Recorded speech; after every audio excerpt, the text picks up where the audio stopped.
Hello दोस्तों, कैसे हो आप? चलो, आई होप कि आप लोग बहुत अच्छे होंगे। दोस्तों, आज अपना ये वीडियो ना ही किसी शेड्यूल से रिलेटेड है, ना ही किसी सीरीज से रिलेटेड है। आज ये वीडियो है मेरी उस जर्नी के बारे में जिस टाइम मैंने RS प्री 2023 का पेपर दिया था और उसमें 100% सक्सेस हासिल की थी।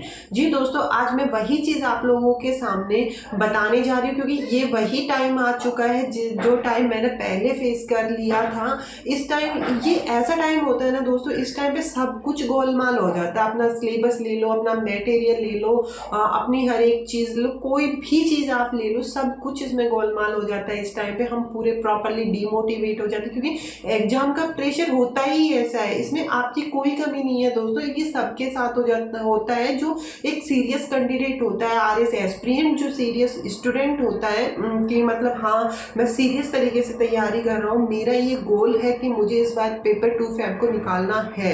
तो मान लो कि अगर आपकी घबराहट हो रही है, अगर आपके पास सब कुछ गोलमोल हो रहा है, अगर आप डीमोटिवेट हो रहे हो ना, तो दोस्तों आप बिल्कुल बिल्कुल सही दिशा में जा रहे हो। मैं ये चीज़ झूठ नहीं बोल रही हूँ, मैं ये चीज़ खुद फेस कर चुकी हूँ, इसलिए इन चीज़ों के बारे में मुझे पता है। इसीलिए वही चीज़ मैं इस वीडियो में आप लोगों को बता रही हूँ जो मेरे साथ हुआ था और हो रहा है। जी दोस्तों, ये सबके साथ होता है, और ये होने का मतलब ये है कि आप एक पॉजिटिव दिशा में जा रहे हो, आपकी राइट डायरेक्शन है जिस दिशा में आप अभी जा रहे हो। तो दोस्तों, मैं आप लोगों को बता दूं कि जब मैंने स्टार्ट किया था तब मुझे कुछ भी नहीं आता था। मुझे नहीं पता था कि RS का सिलेबस क्या होता है, RS का मटेरियल क्या था क्या नहीं है, मुझे कुछ भी आइडिया नहीं था। यूँ मानो कि मुझे तो ये भी नहीं पता था कि राजस्थान में मतलब जो RS का सिलेबस होता है उसमें कितने सब्जेक्ट होते हैं, राजस्थान होता क्या है, राजस्थान में कितने जिले हैं, कुछ भी नहीं पता था। क्योंकि मेरा बैकग्राउंड था ही नहीं दोस्तों, मैं तो UPSC एस्पिरेंट थी और उसमें राजस्थान का तो कोई लेना देना ही नहीं होता।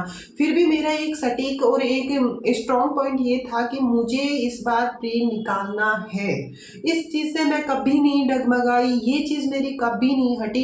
हाँ मैं गिरी, हाँ मैं उठी, हाँ मैं डीमोटिवेट हुई, सब कुछ मेरे साथ हुआ, बट एक चीज़ मेरी कभी नहीं बदली कि ये पेपर मुझे निकालना है। और फाइनली वो पेपर मेरा निकला। जी दोस्तों, तो आप चाहे गिरो उठो, कुछ भी आपके साथ हो रहा हो, बट आपका एक अड़िग डिसीजन होना चाहिए कि 2024-25 वाला 2 फेब को जो मेरा RS का पेपर है, मुझे फाइट करना है, तो मुझे फाइट करना है। अब आप ये लोग इस वीडियो को या तो मोटिवेशन के रूप में ले लेना, या फिर चाहो तो आप स्ट्रेटेजी के रूप में ले लेना, क्योंकि इस वीडियो में मैं आपको वो एक चीज़, हर एक चीज़ बताने जा रही हूँ कि मैंने क्या टॉपिक्स पढ़े थे, क्या पॉइंट्स पढ़े थे, क्या मटेरियल पढ़ा था, किस हिसाब से पढ़ा था, और मैंने 45 डेज में किस हिसाब से इन इतने बड़े सिलेबस को और इतने सारे मटेरियल को कैसे यूज़ किया था। तो दोस्तों, मैं आप लोगों को बता दूं कि सबसे पहले मैंने एक सिलेबस मटेरियल लिया, मतलब जो RS का जो सिलेबस होता है, मैंने उस सिलेबस को लिया, और उस सिलेबस को मैंने लगभग आप यकीन नहीं करोगे 24 घंटे पूरे दिए। जी दोस्तों, मतलब यूँ मान लो कि हाँ, कि मैंने उसको सुबह स्टार्ट पढ़ना शुरू किया, मतलब मैंने उसको रेगुलरली, यूँ मान लो कि सिलेबस मटेरियल पढ़ने से पहले मैंने सिलेबस को कम से कम 10 बार पढ़ा। बट वो टाइम आप लोगों का निकल चुका है। पर मेरे पास तो, क्योंकि मेरे को ये था कि मेरे पास तो, मुझे तो कुछ आता ही नहीं था। आप लोग तो अगर RS एस्पिरेंट हो तो पहले से थोड़ा बहुत नॉलेज होगा, आप लोगों ने सिलेबस पढ़ा होगा। फिर भी मैं आप लोगों को बता दूं कि अब वो टाइम है जिस टाइम पे अपना सब कुछ गोलमाल हो रहा है, सब कुछ डिमोटिवेट हो रहे हैं हम, सब कुछ वो पीक पॉइंट आ चुका है ना, कि बहुत सारी हमें घबराहट हो रही है। तो इस टाइम पे सबसे पहले आप सिलेबस को लो। मैंने भी सिलेबस को लिया था, सिलेबस को बहुत टाइम उसको देखा था बहुत अच्छे से, मतलब सिलेबस का एक एक पॉइंट मुझे याद हो चुका था। मैं हर एक पॉइंट को नींदों में भी मुझे ऐसे रिकॉल होता था कि हाँ, इस सब्जेक्ट का ये पॉइंट है, RS के सिलेबस में ये सब्जेक्ट इतने नंबर पे आता है, ये लाइन इतने नंबर पे है। अब मान सकते हो कि मैंने उस सिलेबस को कितना पढ़ा होगा, कितना एनालिसिस किया होगा। साथ ही सिलेबस को मैंने पढ़ा, तो उस टाइम पे अब सिलेबस तो मैंने पढ़ लिया, मुझे पता लग गया कि ये सब्जेक्ट होते हैं, ये टॉपिक्स होते हैं, बट मुझे ये नहीं पता था कि इसमें क्वेश्चंस पूछे कैसे जाते हैं। तो मैंने क्वेश्चंस के लिए लिया था प्रीवियस ईयर के क्वेश्चन पेपर। उस टाइम पे मैंने सिकवाल का लिया था। अभी तो बहुत सारी कोचिंग्स ऐसी है तो आप उनका अपने अकॉर्डिंग देख सकते हो। तो मैंने सिकवाल के प्रीवियस ईयर क्वेश्चन पेपर लिए थे, उसमें से 15-20 पेपर आते हैं वो लास्ट ईयर के। तो मैंने उन सभी पेपर्स को सोल्व किया। सोल्व करते हुए मैंने देखा कि है ना कौन से टॉपिक से कैसे क्वेश्चन बन रहा है, उसके एनालिसिस जो पार्ट था उस पार्ट को मैंने सबसे ज़्यादा जोड़ दिया और मैंने चारों ऑप्शंस को डीपली पढ़ा। जी दोस्तों, मैंने पहले सिलेबस पढ़ा, फिर उसके बाद में प्रीवियस ईयर क्वेश्चन पेपर को घोट लिया। यूँ मान लो कि है ना बिल्कुल खिचड़ी बना ली उनकी। हाँ जी दोस्तों, मतलब ऐसे कर लिया ना कि मतलब नींदों में भी मुझे कोई ऐसे सडनली भी पूछ लेता ना, मैं कुछ भी कर रही होती, मैं सडनली पूछ लेता हाँ उस ईयर में कौन से नंबर पे कौन सा क्वेश्चन आया था, तो वो चीज़ मुझे करेक्टली पता होती थी। तो क्योंकि इस हिसाब से मैंने उन क्वेश्चन पेपर्स को घोटा था ना दोस्तों कि बिल्कुल ऐसे हो गया था कि हाँ बस मुझे नंबर, एग्ज़ाम, ईयर, ऑप्शन सब कुछ पता था। तो यही चीज़ आपको करनी है। सबसे पहले आपको सिलेबस का बहुत अच्छे से पढ़ना है। आपको सिलेबस का पहले पॉइंट से लेके लास्ट पॉइंट तक एक एक चीज़ बिल्कुल आंख बंद करके याद होनी चाहिए। चाहे आप कितने ही किसी चीज़ में इन्वॉल्व हो रहे हो, बट अगर आपको किसी ने सडनली पूछा RSP के 4th पेज में 6 नंबर की लाइन कौन सी, तो फटाक से आपके मुंह पे आ जानी चाहिए। इस हिसाब से आपको सिलेबस कवर होना चाहिए। और साथ ही मैं आप लोगों को बता दूं कि जो प्रीवियस ईयर का क्वेश्चन पेपर है ना, जब आप रीड करो तो उसके चारों ऑप्शंस को रीड करना, उन चारों ऑप्शंस को बहुत अच्छे से कवर करना, क्योंकि उन्हीं में से क्वेश्चंस पुटअप होते हैं बार बार। क्योंकि देखो एक बार क्वेश्चन बन के आ गया, वो चीज़ आपको क्लियर होगी। 4 ऑप्शन में से 4 क्वेश्चन, मतलब आप एक क्वेश्चन को पढ़ोगे तो आपके वन टाइम में 5 क्वेश्चन रीड हो रहे हैं। एक पेपर में 150 क्वेश्चन आते हैं, 150 को 5 से मल्टीप्लाई कर लो तो आप देख लो कि एक ओल्ड क्वेश्चन पेपर में, एक प्रीवियस पेपर में आपको कितने सारे क्वेश्चंस रीड हो रहे हैं। तो वो मैंने किया था। सेकंड टाइम पे मैंने क्या, जब मेरा प्रीवियस ईयर क्वेश्चन पेपर हो गया, जब मेरे सिलेबस कवर हो गए, फिर मैंने उठाई कोचिंग के सिलेक्टेड नोट्स जो मैंने उठाए थे उस टाइम पे स्प्रिंग बोर्ड के। क्योंकि उस टाइम पे सब लोगों का यही था कि अगर आपको RS बनना है तो स्प्रिंग बोर्ड का ज्वाइन करो, आपको RS बनना है स्प्रिंग बोर्ड लो। तो मैं नहीं थी तो मैंने वही उठाया। अब मेरे पास तो ऐसा कोई मटेरियल था नहीं, मेरे पास एक सिलेक्टेड मटेरियल था। मैंने उस सिलेबस को लिया और साथ ही लास्ट एनालिसिस किया कि मतलब बहुत सारी कोचिंग्स के वीडियो देखे, यूट्यूब पे बहुत सारी चीज़ें देखी और मैंने एनालिसिस किया कि कौन से पेपर में से कौन से कितने क्वेश्चन आ रहे हैं। ये तो मुझे पता था कि किस सब्जेक्ट में क्वेश्चन बन रहा है तो किस टाइप से बना है, क्योंकि वो तो मैंने प्रीवियस ईयर क्वेश्चन पेपर में कंफर्म कर लिया था। पर ये भी तो देखना जरूरी था ना, क्योंकि मुझे तो आइडिया लग गया था कि इस एग्जाम में इतने क्वेश्चन में से इतने मतलब इतने सब्जेक्ट में से इतने क्वेश्चन आ रहे हैं। बट फिर भी एक मन को शांति के लिए मैंने वीडियोस देखे और उनमें भी कंफर्म किया कि इस सब्जेक्ट में से इतने क्वेश्चन और इस टॉपिक में से इतने क्वेश्चन पुटअप हो रहे हैं। तो वो चीज़ें मैंने एक पेज में लिख ली। और दोस्तों मैं आप लोगों को बता दूं कि सिलेबस आपके पास कितना ही हो, बट उस सिलेबस को आपको लिखना है, खुद के हाथ से लिखना है। आपके पास है ना जो स्ट्रेटेजी आप बनाओ उसको भी आपको लिखना है। मोबाइल में मत लिखो, कहीं भी मत लो, उसको नोटबुक में उतारो। साथ ही एनालिसिस आप मोबाइल में कितना ही स्क्रीनशॉट लेके रख लो, वो तब तक आपके दिमाग में क्लियर नहीं होगा जब तक आप उस चीज़ को लिख नहीं लोगे नोटबुक में। तो मैंने एनालिसिस पॉइंट्स को टॉपिक्स के साथ भी लिखा। साथ ही हर एक, जैसे राजस्थान ज्योग्राफी मैंने उठाई तो राजस्थान ज्योग्राफी के जो फर्स्ट वाला पोर्शन आता है ना जहाँ पे इंडेक्स लिखी हुई होती है, तो मैंने वहीं पे कर लिया कि इस टॉपिक से इतने क्वेश्चन बनते हैं, इस टॉपिक से इतने क्वेश्चन बनते हैं। और साथ ही फिर मैंने जिस हिसाब उस टॉपिक जो टॉपिक में से ज़्यादा क्वेश्चन बनते हैं उस टॉपिक को ज़्यादा टाइम दिया, और जो सिर्फ और सिर्फ जिसमें से क्वेश्चन बनते हैं ना वही टॉपिक पढ़े। एक्स्ट्रा टॉपिक मैंने बिल्कुल नहीं पढ़ा, चाहे वो मेरे पास 250 पेज की बुक क्यों ना हो, चाहे सिलेबस में राजस्थान ज्योग्राफी के 12 पॉइंट ही क्यों ना हो, पर मैंने वही पॉइंट पढ़े। चाहे वो 7 ही इंपॉर्टेंट पॉइंट हो, पर मैंने वो 7 ही पढ़े। बट उन टॉपिक्स को मैंने इस अकॉर्डिंग पढ़ा कि इनमें से क्वेश्चन आया तो बाहर नहीं जाएगा। तो मैं आप लोगों को बता दूं कि तैयारी के टाइम पे 3 चीज़ आपको क्लियर होनी चाहिए।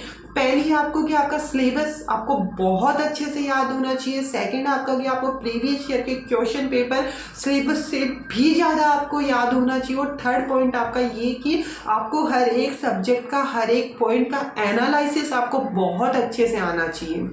नेक्स्ट आपको मैं बता देती हूँ कि जब मैंने ये तीनों काम कर लिए उसके बाद में मैंने टेस्ट सीरीज उठाई, वो मैंने ली थी सबमिंग की, स्प्रिंग बोर्ड की और साथ ही ली थी मैंने एलन कोचिंग की। इन तीनों कोचिंग्स की मैंने टेस्ट सीरीज उठाई, मैं घर पे लेके आई, मैंने इनके पीडीएफ निकाल के घर पे मैं लेके आई। डेली मैं इन तीनों की एक एक मतलब कि टेस्ट की वो टेस्ट देती थी और उन टेस्ट को देने के बाद में मैं ये नहीं सोचती थी कि मेरे इसमें 20 नंबर आए या मेरे इसमें 80 नंबर आए, नहीं मेरे इसमें 500 नंबर आए, कुछ भी नहीं सोचती थी, चाहे मेरे 2 नंबर ही क्यों ना आ रहे हो। बट मैं उस पर क्योंकि मैं उसको देखती तो मैं डिमोटिवेट होती, तो मैं उसको देखती ही नहीं थी, क्योंकि मेरा मेन मोटिव ये था कि इस क्वेश्चन को इस टेस्ट सीरीज में इस कोचिंग वाले ने किस हिसाब से बनाया, क्योंकि प्रीवियस ईयर क्वेश्चन को तो मैंने देख ही लिया था। फिर मैंने ये भी देख लिया कि स्प्रिंग बोर्ड वाला अपना माइंड कैसे लगा रहा है, सबमिंग वाला कैसे लगा रहा है, एलन वाला कैसे लगा रहा है, तो इन तीनों का माइंड, तो मतलब मेरे को 4 टाइप से पता लगा कि हर एक मतलब कि कौन किस टाइप से इसका बना रहा है, वही तो मुझे देखना था। तो मैंने उसके भी हर एक कोचिंग के हर एक टेस्ट 15-15 टेस्ट सीरीज होती थी, तो 45 टेस्ट वो मैंने दिए थे और साथ ही मैंने प्रीवियस ईयर के क्वेश्चन पेपर निकाले थे। और इनका टेस्ट देने से ज़्यादा इंपॉर्टेंट चीज़ मुझे ये लगी थी कि मैंने इनका जो एनालिसिस किया ना, मेरे क्वेश्चन एग्जाम में उसी में से फंसे थे। जी दोस्तों, ये सच चीज़ है। आप लोगों को मजाक लगता होगी, हर एक टीचर बोलता है, हर एक कोचिंग वाला बोलता है, या हर एक RS एस्पिरेंट बोलता है, या फाइट किया हुआ टॉपर भी अगर आपको बोलता है, तो आप लोगों को मजाक लगता होगा कि यार ऐसे कैसे हो सकता है कि हम टेस्ट दे रहे हैं, MCQs दे रहे हैं, तो हम उनसे फाइट हो जाए। मैंने तो लास्ट टाइम टेस्ट दिया था, मेरा तो फाइट ही नहीं हुआ।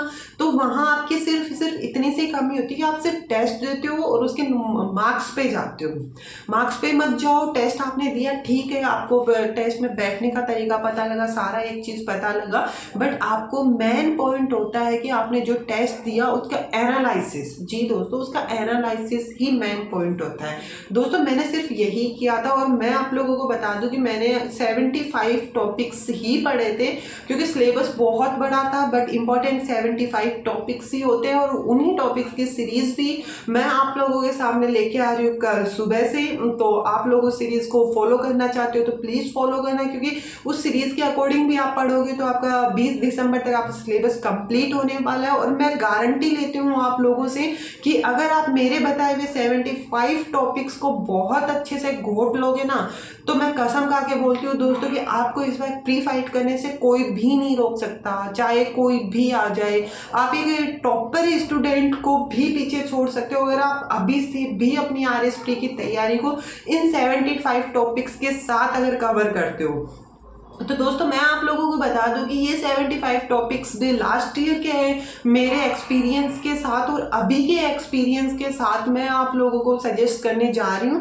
तो प्लीज़ अगर आप इस सिलेबस को 75 टॉपिक्स को फॉलो भी नहीं कर रहे हो मेरे साथ, तो भी आप एक बार इस चीज़ को देख लेना, क्या पता आप खुद अपने अकॉर्डिंग इनको कर लो। बट प्लीज़ बहुत इंपॉर्टेंट ये 75 टॉपिक्स आप लोगों के रहने वाले हैं। अगर आपको ये सीरीज़ फॉलो करनी है तो ये फ्री ऑफ कॉस्ट है। आप लोग बहुत बार मैसेज करते हो कि मैम आप जो भी सीरीज चलाते हो उसके कितना चार्जेस है, क्या है। दोस्तों मैं फ्री में सब कुछ सीरीज है, अपनी जितने भी टेस्ट सीरीज मैं आप लोगों को अवेलेबल करवाने वाली हूँ वो सारी फ्री है। और जो 75 इंपॉर्टेंट टॉपिक्स वाली जो अपन सीरीज स्टार्ट करें वो भी आप लोगों के लिए फ्री ऑफ कॉस्ट है।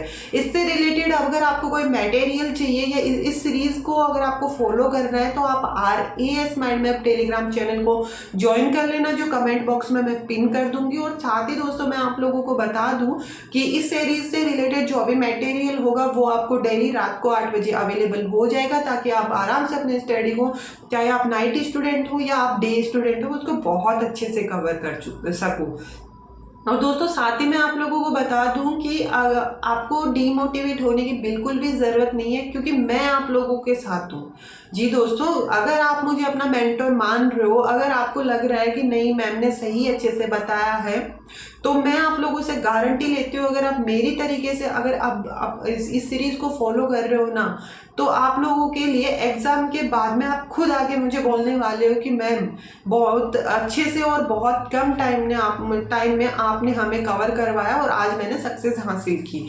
जी दोस्तों, और प्लीज़ एक बार अगर आप फॉलो नहीं भी करते हो तो भी एक बार इस सीरीज़ को ज़रूर देखना, और क्या पता आप लोगों के लिए ये एक वरदान साबित हो। और दोस्तों, मैंने अपनी जर्नी को बता दिया है, तो जिस टाइम पे आप लोग डिमोटिवेट हो रहे थे, शायद मेरा ये वीडियो आप लोगों के लिए मोटिवेशन का काम करे। और साथ ही आप लोगों को मैं एक और चीज़ बता दूं कि आप जो रिवीजन करते हो ना, बार बार मेरे पास क्वेश्चन आता है कि मैम मेरे से रिवीजन नहीं हो पाता, हम रिवीजन कैसे करें, हमें याद नहीं हो रहा है। तो दोस्तों, मैं आप लोगों को एक और चीज़ बता दूं कि जब आप रिवीजन करने बैठते हो ना, तो रिवीजन को इस हिसाब से किया करो कि जो चीज़ आपने रात को पढ़ ली है उस चीज़ को दोबारा रिवाइज करते टाइम पहले आप उसको आंख बंद करके सिर्फ रिकॉल करो कि हाँ मैं इस टॉपिक का रिवीजन करने जा रहा हूँ। तो उस टॉपिक को रीड करने से पहले उसको खुद के माइंड में रिकॉल करो कि हाँ इस टॉपिक में मुझे ये आता है, हाँ ये ऐसे है। फिर जब पढ़ो ना, तो उस टाइम पे देखो कि यार ये चीज़ मैंने रिकॉल की थी बट ये चीज़ मैंने स्किप कर दी। समझ रहे हो? तो जो चीज़ आपने स्किप कर दी ना उसको हाईलाइट करो और देन फिर आगे बढ़ो। फिर जब उसको सेकंड टाइम रिवाइज करो तो फिर उसको रिकॉल करो। जो हाईलाइट वाले पोर्शन है ना, उनमें से आपको सारे फैक्ट्स याद होने वाले। और सबसे बेहतरीन तरीका मैं आपको बताऊं कि रात को सोने से पहले आपने जो फुल डे जो पढ़ा है, पूरे दिन भर जो चीज़ पढ़ी है ना, उस चीज़ को सोने से पहले उस चीज़ को लिखो। क्योंकि लिखने से ये होगा ना कि आपका माइंड डाइवर्ट नहीं होगा, फुल और फुल कॉन्सेंट्रेट आपका आपकी नोटबुक में और आपके टॉपिक पे रहने वाला है। तो सबसे बेस्ट और बेहतरीन तरीका आपका रिवीजन का यही रहने वाला है। और साथ ही दोस्तों, ये सीरीज आप फॉलो जरूर करना, जरूर करना, जरूर करना। चलो मैं इस वीडियो से लेती हूँ आप लोगों से विदा। अगर आपको ये वीडियो अच्छा लगा तो प्लीज़ लाइक करना और साथ ही मुझे कमेंट करके बताना कि हाँ मैम हम आपकी सीरीज फॉलो करना चाहते हैं। और सेकंड चीज़, मुझे ये भी बताना है कि आप लोगों ने अपना शेड्यूल बनाया तो क्या आप उस शेड्यूल से बिल्कुल संतुष्ट हैं, या मैंने आप लोगों को अपनी जर्नी जो बताई उस जर्नी में आप अपने 75 टॉपिक को फॉलो करने जा रहे हैं, तो आप मेरी इन बातों से संतुष्ट हैं। तो ये दोनों चीज़ प्लीज़ आप मुझे कमेंट बॉक्स में ज़रूर बताना। चलो मैं इस वीडियो से लेती हूँ विदा। Thank you.